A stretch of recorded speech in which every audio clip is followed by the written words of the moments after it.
Ladies and gentlemen, and welcome to the Boxing Weights and Rugby YouTube channel. And today, with Ryan, we will be talking rugby, specifically Scotland's build-up in the famous Grouse Nation Series to the Rugby World Cup. How are you, my friend? I'm not bad, mate. How are you? Not too bad, not too bad. Now, the first thing we're going to focus on today is obviously the team is out. So, let's quickly run through it. So, at loose head prop, we have Rory Sutherland. At hooker, we have George Turner. Tight head, we have Murphy Walker. Number 4, Sam Skinner. 5, Scott Cummings. Back row consists of Crosby at blindside, Darge the captain at open side, Fagerson at number 8, with the back line being Ali Price at scrum half, Ben Healy at fly half, Kyle Steyn and Darcy Graham on the wings, with a centre partnership of Stafford McDowell and vice captain Chris Harris, with Ollie Smith at fullback. What do you make of the team? An interesting choice of team, if I'm being honest. Like, it's nice not to see Finn there, and I know that we both have an equal amount of love for Finn, and there's no question in that. But it's nice to see some big names missing. I think going into the Rugby World Cup, as much as we do have a tough group ahead of us, if we do get through the group, we can't guarantee that Finn's forever going to be fit, that Tuipulotu and Hugh Jones are always going to be fit, that Jamie Ritchie and Hamish Watson are always going to be fit, and Matt Fagerson. So it's going to be nice to see a good change in things. I think it's a very big change, and I'm not anticipating going into this game for us to run through Italy as we would normally expect us to, but it's going to be a good, interesting game, especially if Italy go full guns blazing. It's going to be a good game. Yeah, it should be a really good game. So I actually think a little less so in the forwards, but I was looking at that back line and I was going, that is the backup back line short of Darcy Graham. Yeah. So I was looking at all of it and I was like, right, if Hastings is out, the backup 10 they're going to have is Healy. Smith looks like he'll be Kinghorn's deputy. Staines where Doohan would be. Classic centre pairing of, I know that they like a good a playmaker at 12, and Stafford McDowell's been really good at Glasgow. So yes, I was looking at that going, that is back like the stand-in back line, if that's what you want to call it. It's nice to see Chris Harris back in the team as well, considering, I mean, did he play in the Six Nations? I don't think he did at all. He played a couple of sub-games, but I don't think he started. Yeah, never started. I mean, Sione Tuipulotu and Hugh Jones were incredible through that whole Six Nations series, but it's nice to see him come back. I felt like he was dropped prematurely through no fault of his own, just excellent play from the two of them. But yeah, and I think he's a brilliant defensive centre as well. He's just going to be good to see back on the field, and it'll also be interesting to see if he's changed his game at all. Yeah, if he can start to push back for one of those centre jerseys again, or if he's just going to be the same standard, always reliable Chris Harris that we've got, but just very defensive minded, and when it comes to attack, there's not much there. I think, that's probably the area you'd want Harris to develop on is his attacking side of the game, because as we all know, he's one of the best defensive centres, and I think it was just, that was the point that Scotland's attack was stalling, and he just wasn't giving the kind of go forward ball. And like you said, I think he was performing badly by any stretch of the imagination, but the success that Huey Pilotu had at Glasgow was just what got him out of the team. But it's good to see him back. I'm really excited to see Stafford McDowell because he's been brilliant for Glasgow. Yeah, and he's another one that regularly steps in for Toy Pilotu. Yeah, first cap as well. So it'll be really good to see him. And we can't exactly say that Italy are a second-tier nation team. I understand they might not be the top of the first tier, but they're definitely not a second-tier nation. Yeah, they're a very good team, and they pushed Scotland all the way. Like, we're not forgetting, it took Scotland a miracle try from the length of the field at Murrayfield to win that game. Yeah. Like in the Six Nations, it was just one of those ones where you were like, oh, right, okay. And I'm really excited to see Ben Healy at fly half. Yeah. Be very, very interesting. And yeah, just the whole team I'm really looking forward to. Murphy Walker playing at prop as well. That's going to be an interesting replacement. How's he going to stack up against the Italian front row? And I'd be curious to see as well, going into the France game, how much I think the big boys come. I think the big boys come back in for France, and I think what we're looking at here is we're trying to develop depth at prop, which is, I would say, one of Scotland's weakest positions. Rory Sutherland. We have we have a Lion playing loosehead prop, and we're both here, and we're going here like this is probably the second choice front row short turner. But Murphy Walker and Sebastian is the two tight head options. That'd be really interesting to see who goes there. Interesting, there's not Nell. I'd have expected Nell to be up for this because you go right. Nell's likely to be the guy on the bench, but they've gone for the two young tight head props, which leads you to believe that they really are looking at developing that bit of depth at going into the World Cup. Particularly if Xander picks up a knock. Yeah, and Stuart McNally's back as well, so they're potentially going to have two really young props surrounded by either George Turner, who in himself is an excellent hooker, or Stuart McNally, who is another very experienced hooker, just keeping them nice and calm. At least they've not went a totally new, totally fresh front row. They're keeping a bit of experience everywhere, which is nice.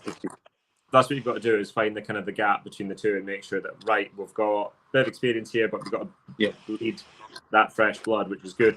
Second row, we have Skinner in at vice captain and Cummings, and I think at one point this could have been the two best second rows in Scotland. But again, I think you're now looking at the fact that with the injuries, Richie Gray's return to form, and the fact that I don't think you can drop Grant Gilchrist with the line out.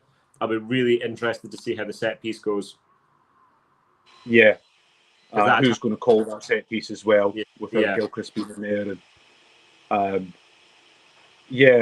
but I guess there are other good things. Both Cummins and Skinner are giants, so we can almost butcher a line out. And as long as we throw it a bit high, I'm sure we'll be fine. But George Turner and that, we know his darts can be a bit shaky at times. They come and go. It'll be interesting to see how the whole thing goes together. Yeah, I'm really looking forward to the whole thing. Now, the area that I'm most excited for is that back row. You've got Matt Fagerson, he's going to end up with God knows how many caps. But I think he has now officially fallen behind Jack Dempsey in the number 8. Yeah. But the fact that we've got Darge, and the fact that he's captain shows what Scotland think of him. The fact that he was an age grade captain, how well he represents Glasgow, and he's clearly in that leadership group is brilliant. Yeah. He was the under-20s captain, wasn't he? Yeah. Yeah. He was under-20 captain. Then Crosby was the starting open side flanker in the Six Nations at the start of it, when there was no Mish. Yeah. And no Darge. So that is a really interesting back row. Now, I thought Crosby didn't have the greatest Six Nations, but he had a very good season for Edinburgh. Yeah, and I think Darge coming back to form and fitness is going to be curious to see if he keeps Hamish Watson out of one of those flanker jerseys. Obviously, you're not going to keep Jeremy Ritchie out. He is the captain. Yep. I think Matt Fagerson at the moment at 8, you're going to need to play a really, especially considering his Six Nations and how pivotal he was in both attack and defence for Scotland. You're going to need to do something spectacular to remove that 8 jersey from his back. I think it's just one of those flanker jerseys. Whichever one Jamie Ritchie's not wearing is up for grabs by 3 people. Luke Crosby, Rory Darge, and Hamish Watson. Yeah, so I would be surprised if the starting back row at the World Cup does not go Ritchie, Dempsey at this stage. So I do think Dempsey is now ahead of Fagerson if he's fit. Okay. And Watson. I think Darge would really have to play. Now, I actually would probably go with Darge because I think that ultimately it's a case of, are you going on? Mish had a decent Six Nations, but obviously he was injured for most of it. Yeah. So it totally depends on and we're not in camp, so it's hard to know. But the fact that Scotland could literally pick from Matt Fagerson, Jack Dempsey, Rory Darge, Hamish Watson, Jamie Ritchie, Luke Crosby, Andy Christie, Josh Bayliss, who's on the bench. That's one hell of options in the back row. Mm-hmm. If only we had those kind of options at prop.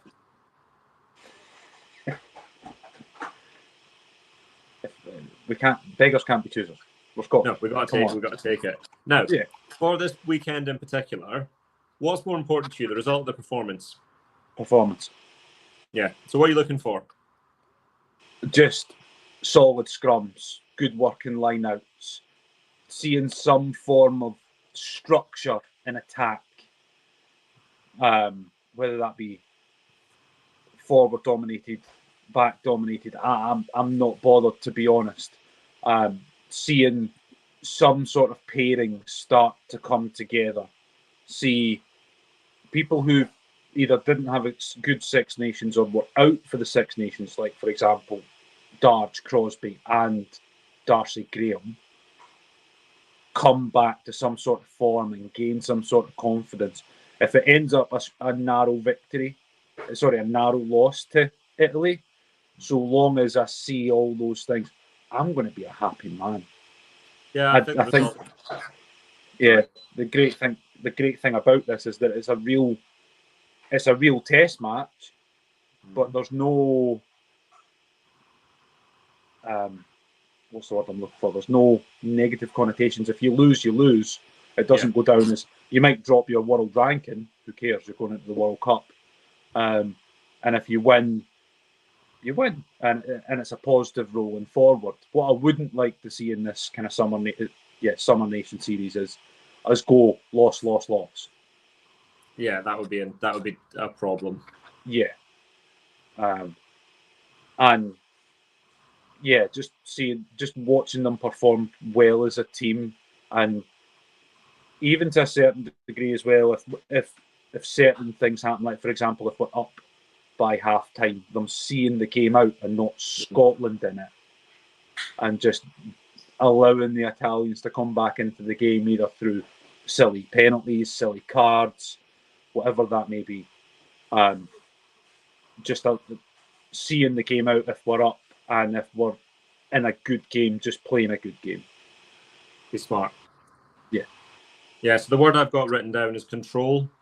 So remembering back to the Six Nations game, we didn't control any of it. It was very much frenetic, and the Italians were probably the ones that were more in control. Yeah. And like you said, you want to see a bit more control. I'm really interested to see Healy at 10, because we've both said this for a while. We both love Kinghorn, and we'll come on to him and everything else behind what's going to happen at 15 for Scotland. But he wasn't a controlling 10. He just was a brilliant rugby player.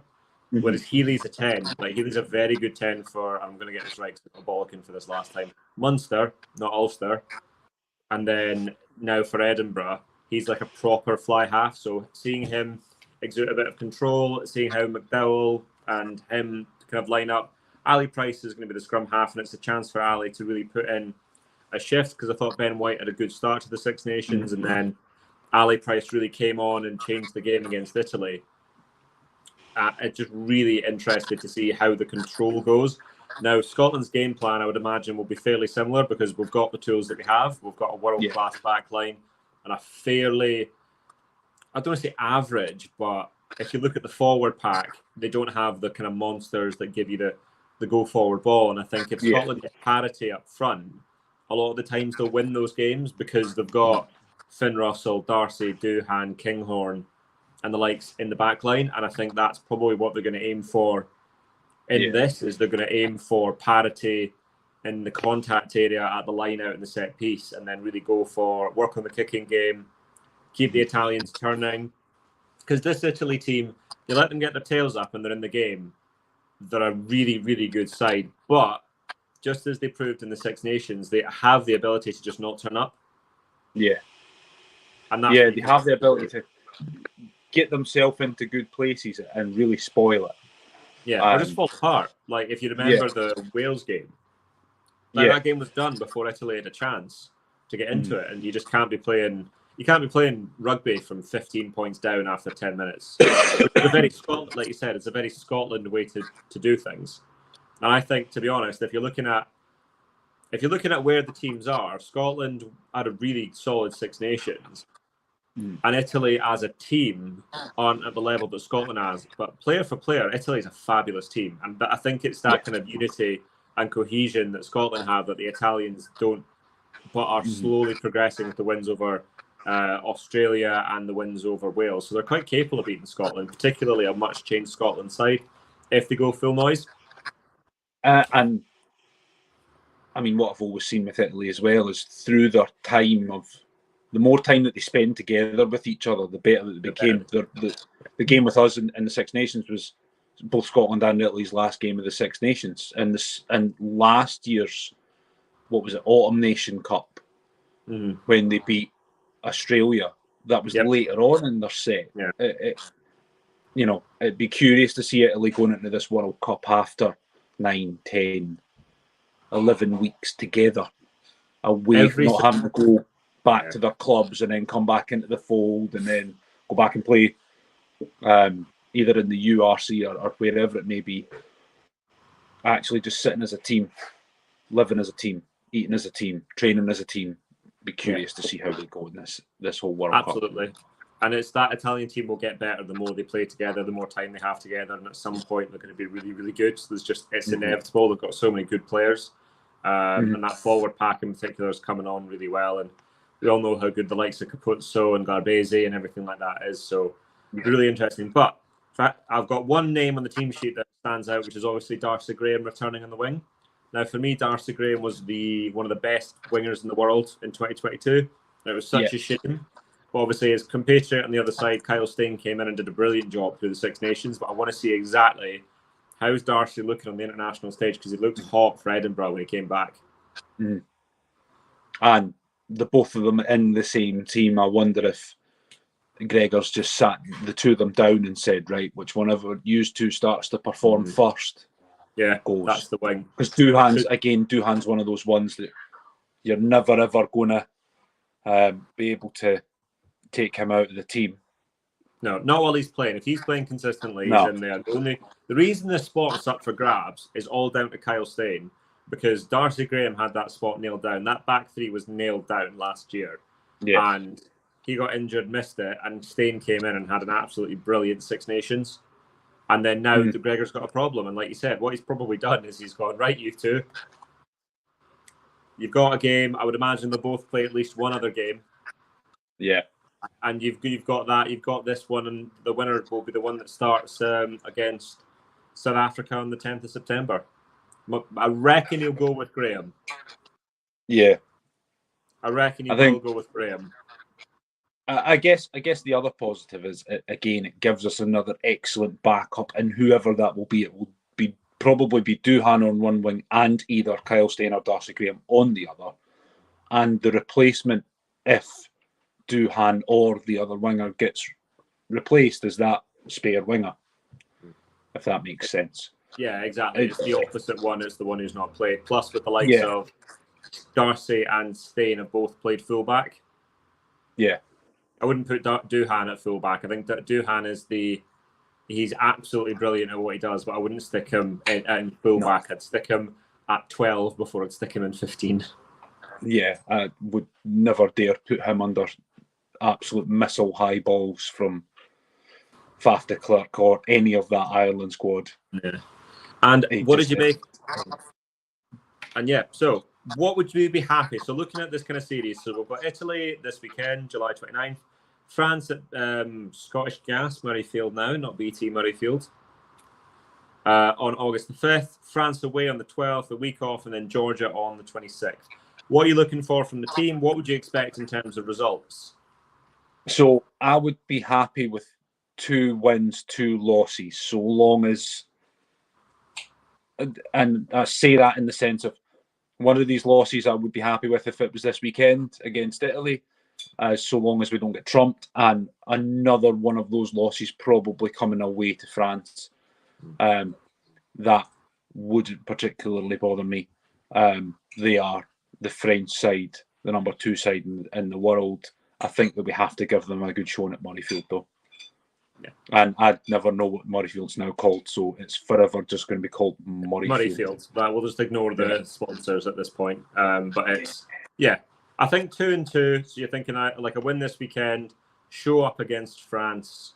Yeah, you should be backing yourself to win your home games. But if you're going to go like, right, if we want a chance to get out of this World Cup group, we've got to turn up against France, particularly at Murrayfield.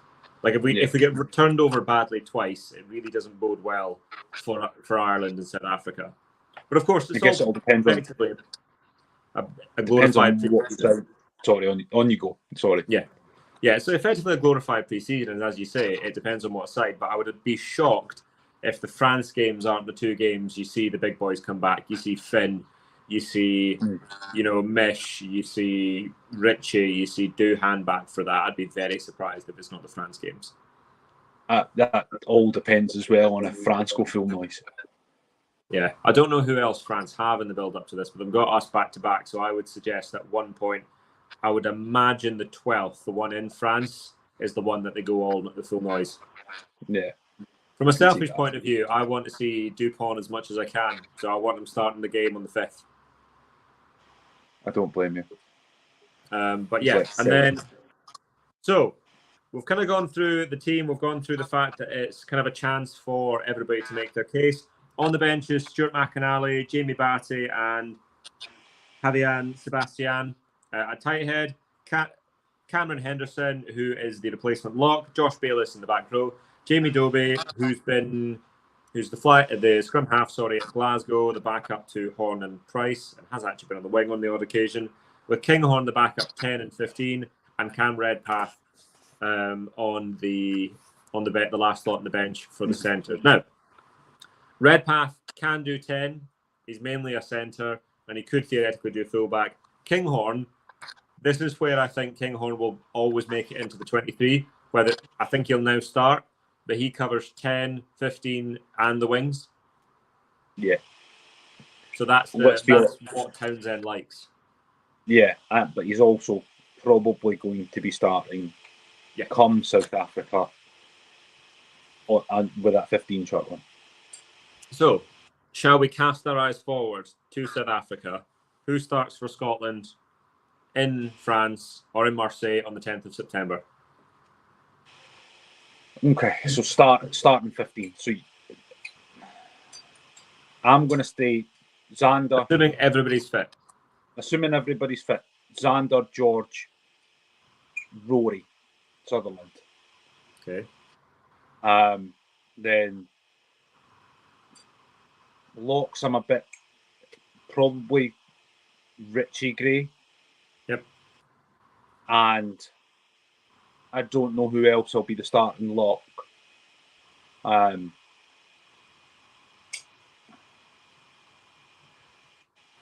don't know. 6, I'm going to put Darge. 7, Richie. 8, Matt Fagerson. Okay. 9,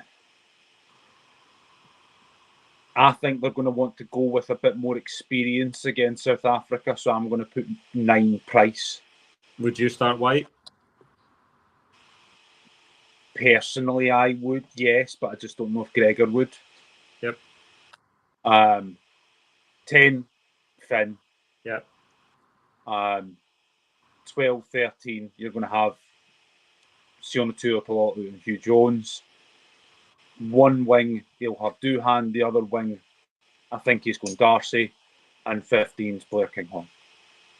Yeah, so I'm not a million miles away from that. I think that back line is pretty much set in stone. I think he starts. I think given that White started the entire Six Nations run, I think Ben White starts at scrum half. And I think there's no Tuni Tambola. I don't see him coming away with something absolutely batshit. It'll be White, Finn, Tuipolotu, Hugh Jones, Doohan van der Merwe.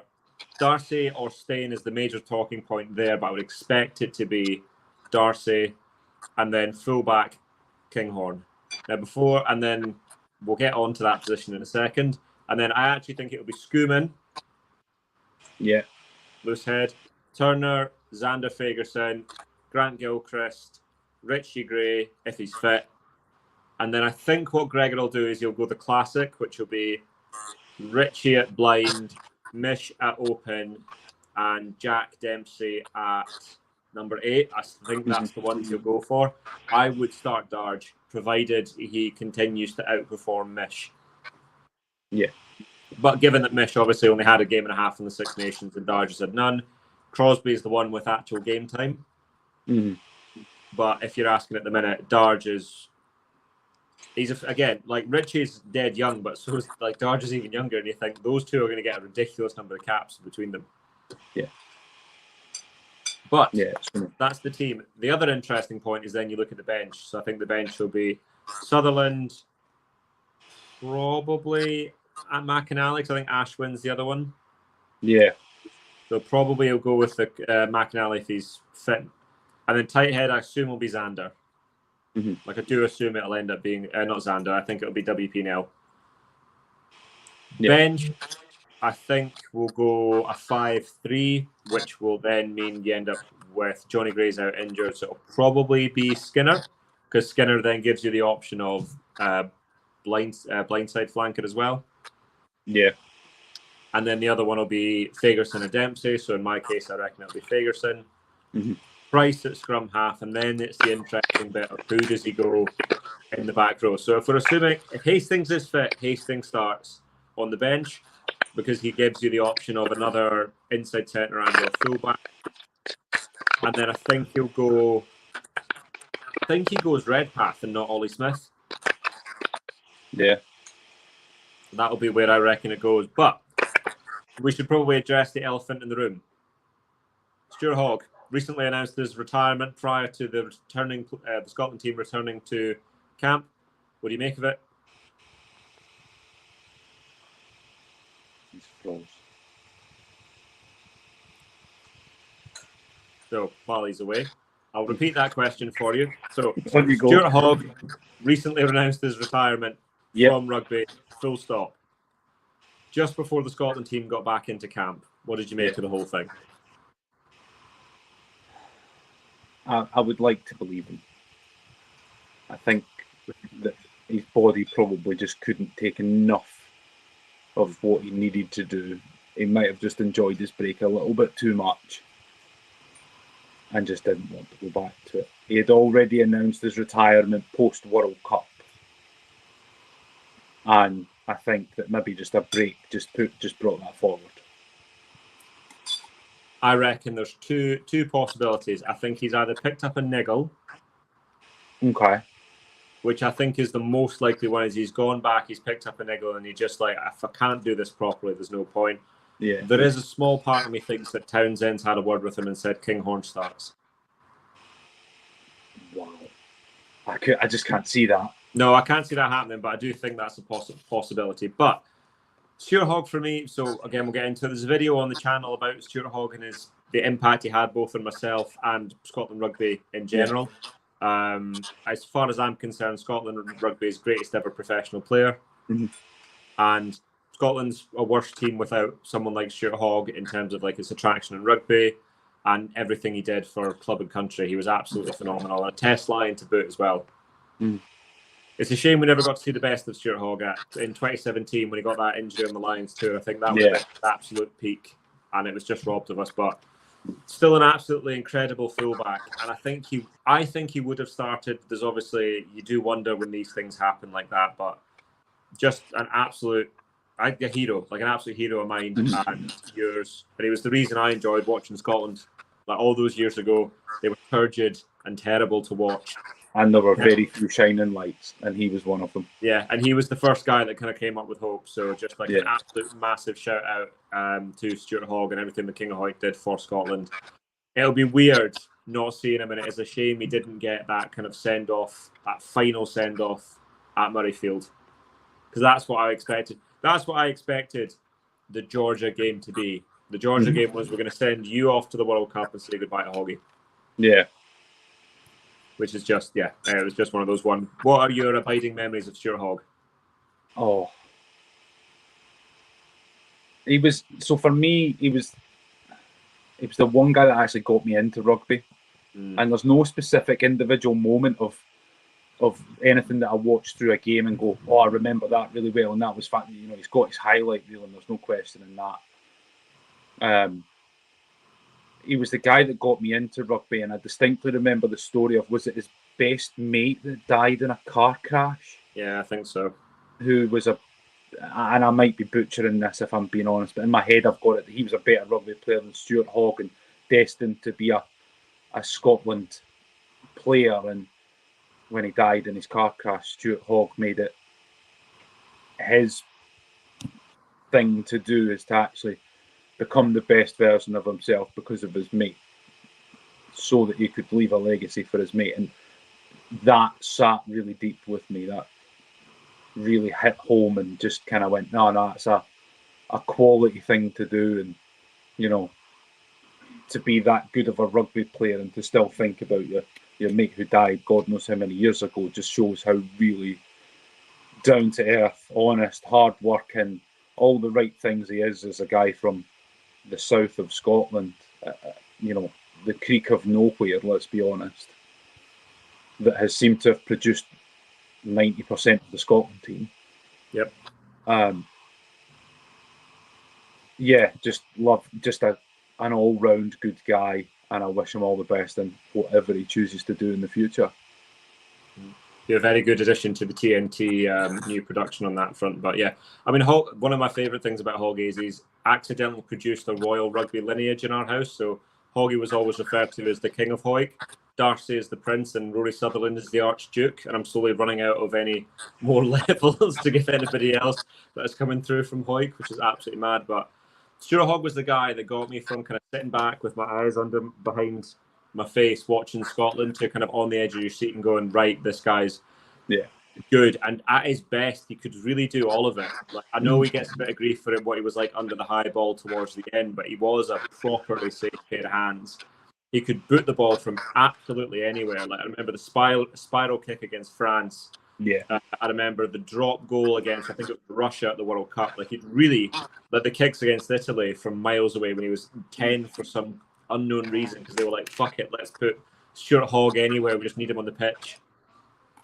But the tries, the intercept try against Italy, the absolutely mental tries against Ireland and France, and he was just the best player I've ever seen play for Scotland. And I was lucky to be there at his last try as well, which was the Japan game when he saw him break the record. And I was at probably his best performance, which was the All Blacks. Back in, I think it was 2017. Yeah. And it was we were chatting to one of the Kiwis, and he was like, I've seen Scotland play New Zealand a couple of times, and no offence, guys, but that is the first time I've ever seen a Scotland player that would have deserved to wear black instead of blue. And that's about as high honour as you could pay Hoggy on that day. He was unbelievable. And we were a step away from winning that game. And I think in his prime, it didn't matter what country you represented if he could have put on your jersey. If you were wearing 15, it didn't matter if you were Irish, if you were an All Black, a Kiwi, a Bok, an English. It doesn't matter. He'd take your 15 jersey if he was born in your country. At one point, he was the best fullback in the world, but a two-time Six Nations player. We've never had a Six Nations player of the tournament, as far as I'm aware, and he won it 2 years in a row. But that's the kind of player he was. But right, what we're going to do now is, because this is the way things are, we are going to do a preview of the World Cup group stage before. We're then going to do a preview once we've done the series. So this is going to be before the series, and we're going to do the one after and to see what changes. Yeah. So looking ahead, South Africa, Tonga, Romania, Ireland. How do you see it going, provided everybody remains fit? Go on, give me some optimism. Give me some hope. If we get through that first game, we're going through. If we beat South Africa in the first game, something I can't remember the last time we did. I think out of South Africa and Ireland, the one team that you're more likely to beat is South Africa. Yeah. But what have you made of South Africa and their performances in the Rugby Championship so far? I mean, I've only watched the highlights of them, but they look big, they look strong, but they also look a bit sluggish and slow because they look so big and strong. Like, the front row is not the bomb squad. And don't get me wrong, they could rock up to this World Cup and still be the bomb squad that they used to be, but they just don't have that fire about them. I think the All Blacks ripped them a new arsehole. And I just don't see them being as good as they used to be. But also South Africa are geared up to play knockout rugby. And if they can get through the group stages, I could see them going all the way. I could also see them not going through the group stage. It's the hardest side of the draw as well. Like whoever comes out of this side of the draw is going to be absolutely battered and bruised because you've got France, New Zealand, Ireland, and South Africa on this side of the draw. It's ridiculous. Exactly. So if you get out of our group, you're either facing France or the home nation or the All Blacks. It's just mental. This just shows you the arse they made of the draw. But I think so. I watched both of South Africa's games. I thought they were very good against Australia, but Australia were particularly bad. So like they just didn't turn up. And then I thought against the All Blacks, the All Blacks played 20 minutes of the best rugby I've ever seen. Yeah. They ran through South Africa. But what actually then happened was South Africa dragged themselves back into the game when they figured out how to do it and how to get parity. The second New Zealand went down from that untouchable level, it was an even game. And then it was just the case of the Kiwi, because they were really chasing the Kiwis, they just lost it at the last. And it was literally, 20 minutes of untouchable, 55 minutes of fairly even stuff to the point where the Boks were starting to shade it. And then New Zealand just pull away at the end. You can't give New Zealand 20 odd, like a 15, 20 point margin and come back. It's so hard. But for them, certainly, their big issue at the minute is at fly half. Which, unfortunately, I don't think is an issue against Scotland because South Africa, they're geared up for knockout rugby, but they're geared up to play Scotland. They are. So that our kryptonite is a pack that just can physically dominate us. Like I said earlier, our job is to get parity, and we struggle so much. And again, I've watched Scotland South Africa a good couple of times in person, and it happens again and again, which is we're in it up until 60 minutes. And we just can't keep the level, and South Africa pull away at the end. And with it, Andraze, Colby, Willie LaRue, just towards the end, Mapimpi, I can see them just pulling away. And I do think South Africa will win the game, unfortunately. But why are you asking me to give you hope if you're sitting there saying South Africa? Someone's got to give me hope on this front. I've been a Scotland fan for too long and too many things, and they're just inherently negative. Just waiting for it all to go wrong. That's the way you do it. And then we're looking at I do think that's the game, because for some reason Ireland just seems to have this hoodoo over us. Yeah. Like Josh van der Fleer is throwing in line-outs and Cian Healy is playing bloody hooker, and we still don't get close to beating them at Murrayfield last year. So we're due a win. We've played them enough. We're due a win, but realistically, I do think South Africa's your one, especially if Andre Pollard's not going to be fit. Yeah. Labok is a really good 10, but I'm not certain how integrated into that system he is. And they just see it's there. Like you can see it. They've got brilliant players, and if they get the system right, they could very easily win that World Cup. But they're not who I would put my money on at this point. No. And then it goes to Tonga. So Ryan affectionately texts me as going, can I call them the All Black Rejects? So this is me giving you permission to call Tongans whatever you wish. But we've now suddenly ended up in a group with half of the New Zealand team and some really good Tongan players, as well as the dickhead that is Israel Folau. Yeah, we just don't talk about him. He's just a knob. Yeah, a phenomenal player, which is the problem. I know. It becomes an issue. Yeah. But he's... what do you think of the Tonga games? Is one that worries me quite a lot. My hope is they've not had enough time to integrate everybody together. And it's one of those ones where when you play in Fiji and Samoa, where you go, those are 15 really good rugby players. Thank God they never play together. So do you want me to call the group how I think it's going to go? Go for it. Tell me what's going to happen. I think we're going to beat South Africa because we're Scotland, and we do that in the opening game of the World Cup. We've done it Six Nations against England for how many times? And if we follow the Six Nations pattern, we're going to get really excited, go into play Tonga, potentially even beat Tonga. We're going to think that the world is about to end, and then Romania and Ireland are going to scalp us, and Ireland and Tonga are going to go through. Ireland and Tonga can go through. You do love a roll call. I think we're going to ruin South Africa's chances, and Ireland and Tonga might go through. Fair. I mean, that would be devastating. I really hope that. You know, I love a bold statement as well. You do love a bold statement. Yeah, I mean, my money says that it follows the form book, which is competitive games, a really competitive game against South Africa that Scotland lose, a really competitive game against Tonga that Scotland nick, a slightly lackluster win over Romania, and then it all comes down to that Ireland game to decide what happens. Mm-hmm. Like, that's what I expect to happen.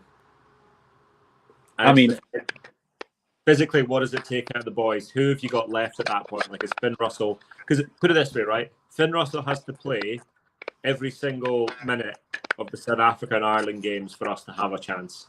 Yeah, that's the be all and end all. Is we had 2 world-class players in Hoggy and Finn. We now have one with the likes of Darge and Darcy and Duhan on the verge. Yeah, that tier below world class, but still very good. Because I think going forward, Duhan is one of the best wingers in the world, but going backwards, he's not. And I think Darcy was world class last year, and I hope he gets up to it this year. And Darge, Mish is not quite at the level he was. So we need that core group of players to step up that have not quite been as good as they were in 2021. In the Lions tour, yeah, in 2021. Yeah. We need them. They've not quite got to that pre-Lions fit level, and we need them to turn up like that. Mm. And that's basically where we're at. The long and short of it is the big players need to turn up in big games. And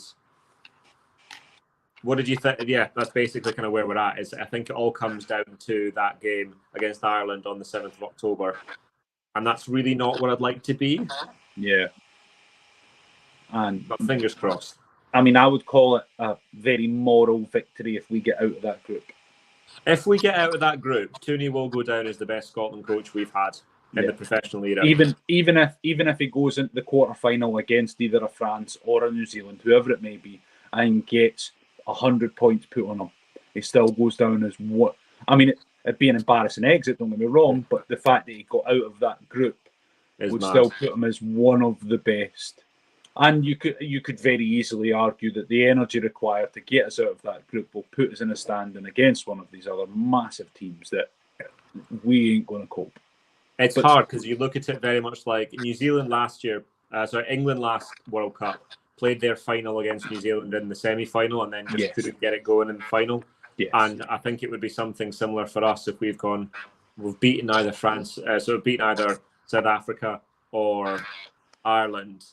And then you kind of get to the thing and you go, we just not got it. And this is where I think it's a real interesting side of the draw for both England and Australia if they can avoid each other at the quarters. Somebody in that side is getting a real comfortable run to the final. Yes. And you've then got a case of, right, physically we've got here without having to exert what the other guy has to.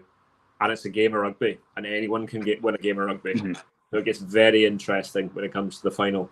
Yeah. We won't do the prediction on the whole World Cup today, but that's going to be a separate video. But particularly for Scotland, because I'm the eternal optimist, I have us going out at the group stages. That's what I reckon is going to happen. I'll have to wait and see what happens in the warm-up.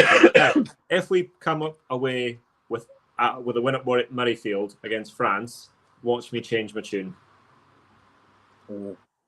Interesting. Even if France put out the B squad, that B squad's still ridiculous. Like if you think they've still got Jalibert as like a backup 10, and a Jalibert gets into most teams in the world. It's just insane. And God, who's the backup scrum half? He's brilliant. Is it the bald guy whose name? He's bloody brilliant. Yeah, they've got so many, and then they've just got the only way. Yeah, that France team is absolutely unbelievable. Watch that France team play Pasolo Tuolangi in the second row, who's just played the World Cup under-20s.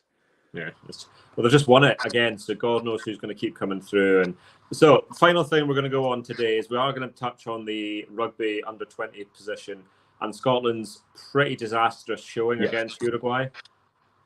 What do you think of the whole under-20 scenario? Because they've been absolutely murdered for a good few years. Worry. What's coming through? Yeah. What's coming through? Let's be honest. Finn, not exactly young. I get that he's also not Johnny Sexton style old there either, but not exactly young. He Ali doesn't Price, really look after himself the way that Sexton does. also very true. We all have seen the pictures of him going into, was it McGee's pastries? Yeah, or Baines or something like that. It was Baines. Yeah. Yeah. Couple of blobby biscuits. How much of that team is not exactly young? I think it's the case you kind of look at it, and there's a lot of them are not. A lot of them will. That same team should make that next World Cup, and Finn is 30, and we're both going to be very generous about the age of 30, and say that he's still got a good few years left in him. I think he's got at least 10 years left him at the age of 30, maybe even 20. Yeah, but he could very well still be around because Finn's not a running fly half. True. Like, his kicking game's brilliant. That's probably one of his best. Obviously, his passing's his best asset, but the kicking game as well. So he could very well become a fly half who just controls the game and still be there at the next World Cup. But it's interesting that if you watch I doubt you'll have had time, but if you watch the Our Journey thing that the SRU have put up on YouTube, Finn does a bit. Yeah. You've seen it. He talks about how he's a bit more of an elder statesman. Yeah.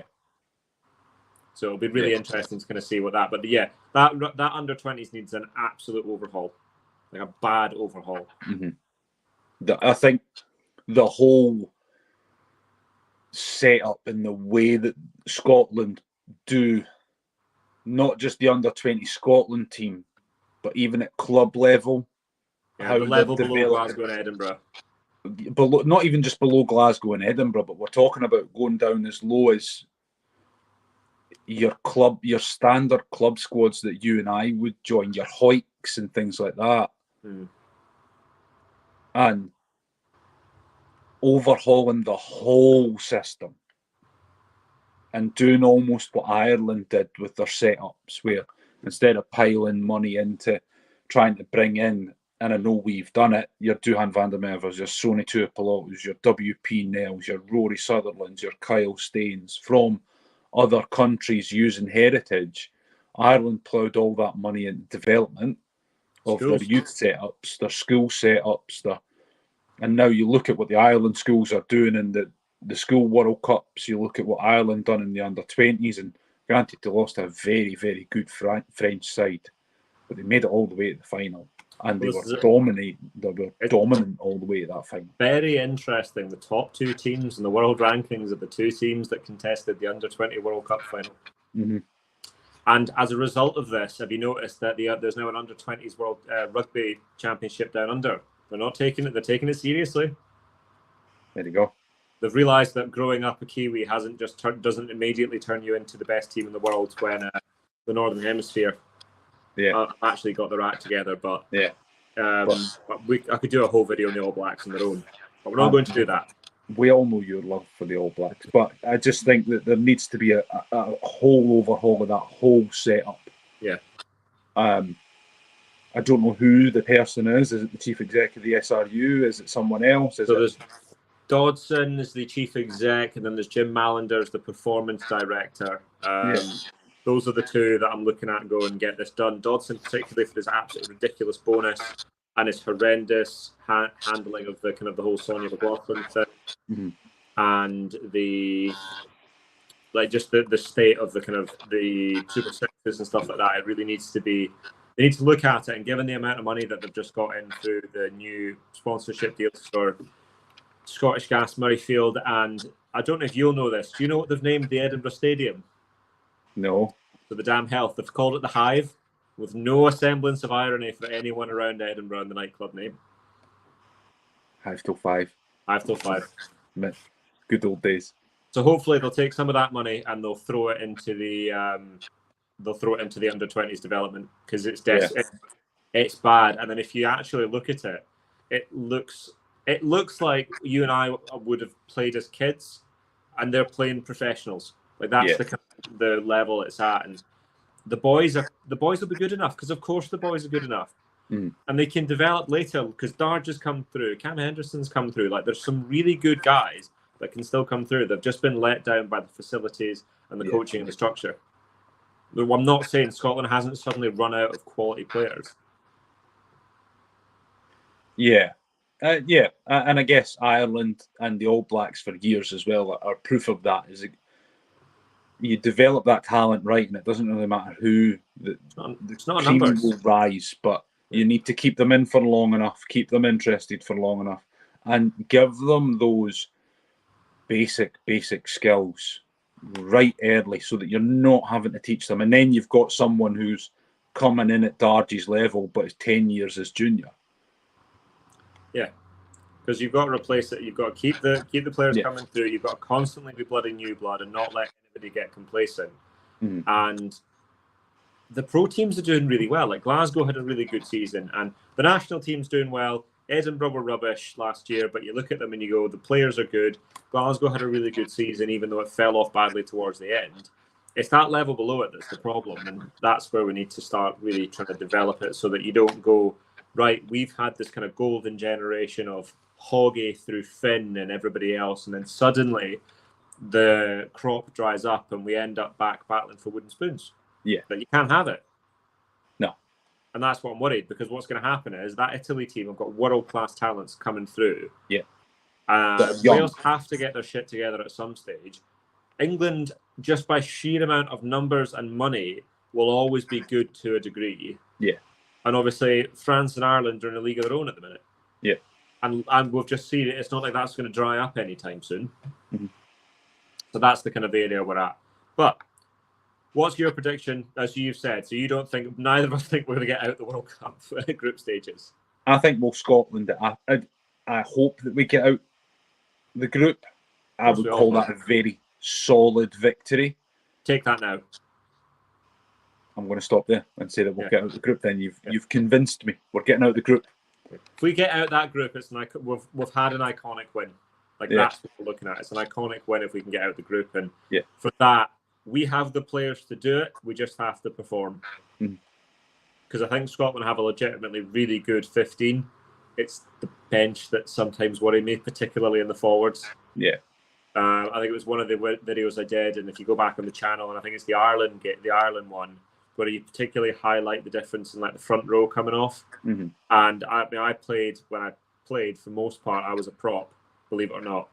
And it's so hard to win a game of rugby when you're milking penalties at the line out, and particularly every time you knock the ball on. There's a scrum that puts so much pressure on your handling. And obviously, the Scotland side are way better than the Scotland side of 10 years ago, but we did have a habit of dropping things. Yeah. Oh, and restarts. What I hope that Gregor Townsend, before we go, because we're nearly done, what I hope Gregor Townsend has spent the last 10 weeks working on is those feckin' restarts. Set piece. Yeah, restarts, lineouts, scrums, and then that attack, and then just that attacking pattern where you go, right, parity up front. Yeah. Watch the kind of little loop with Finn, and then the options, the dummy runs, the cut-in lines. It's all there. That Scotland are going to score some absolutely beautiful tries. I just hope that we're not going to lose the game up front. Yeah, I'm just hoping that not every single one of them comes against Romania. Yeah, that's also true. True. But for that, we will love you and leave you all. What we're going to do is we're going to try and do a couple of videos previewing different parts of the World Cup, what we kind of think is going on, and try and do a run through at the final. We will also then do one other show like this after the Famous Grouse series. Or we might even try to squeeze in some reaction videos to the actual games. As per usual. As per usual. Right. Other than that, is there anything else you would like to add before we call it a day? Nothing else from me. Thank you very much. Thank you. So, ladies and gentlemen, please don't forget to like, comment, and subscribe. And as always, let us know in the comments section which sport you're here for and what do you think is going to happen at the World Cup, and who do you think starts for Scotland. Thank you, and have a good evening.